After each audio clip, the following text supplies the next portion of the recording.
Hello, everybody. So, I'm continuing, I guess. It's been a really long time since my last video in this series. And so, what I'm doing, again, is I'm answering questions from this friendly atheist guy. And this question is question number 60, which basically goes something like this. If I were to be able to go back in time, would I save Jesus? Because my entire faith depends on him dying. And so, I guess to start off,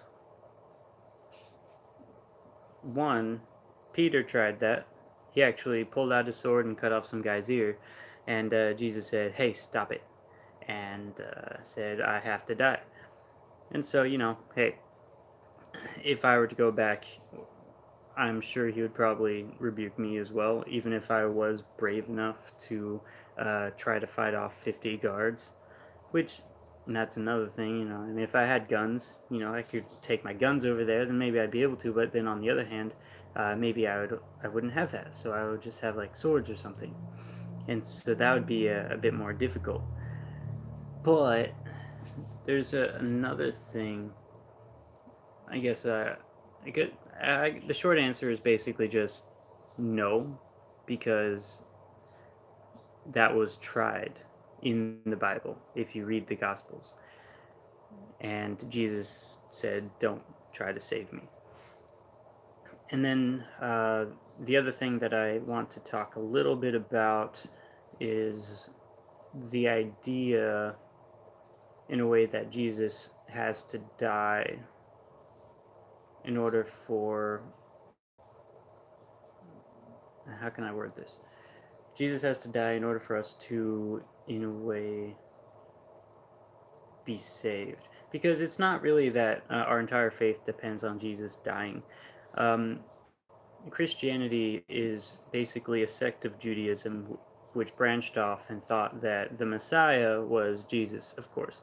And there are a variety of opinions on what the Messiah has to do, and there are probably a variety of avenues that could have been taken. But, I guess if we were to take the Bible seriously, then maybe there wasn't.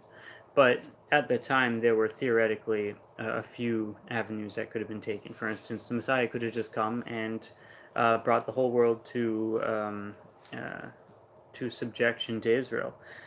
That was one way that they could have that history could have went down, and that would have brought in the Messianic reign and all that.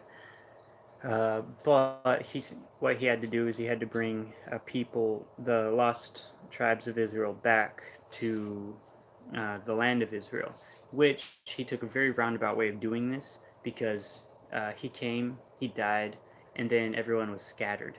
Which, if you're thinking about it from the Old Testament perspective, that's not really supposed to happen. Um, so he, I mean, not questioning God, which maybe you can actually. A lot of people, they say that you actually can question God. uh, Fortunately, he is God, and he will probably have answers for you. But it's perfectly all right for someone to say, God, I really don't get why you did that. Can you please explain? Maybe he'll explain, maybe he won't. Like in Job's case, he absolutely did not explain. He just said, "Shut up," basically. You have no idea what you're talking about. And then he rewarded him. So, you know. But anyway, back to Jesus. Uh, Again, there are a few avenues, a couple examples. I gave one example. Another example would be that he would die, like what happened. And then, let's see, trying to get my thoughts in order here.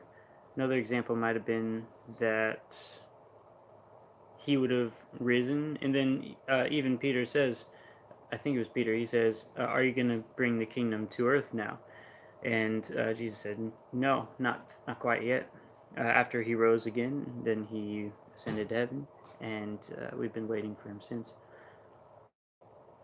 Mm, But I guess that's really all I have to say about the question. I was thinking about something else to talk about a little bit, but I can't really remember what I was going to talk about. Anyway, uh, to answer the question, no.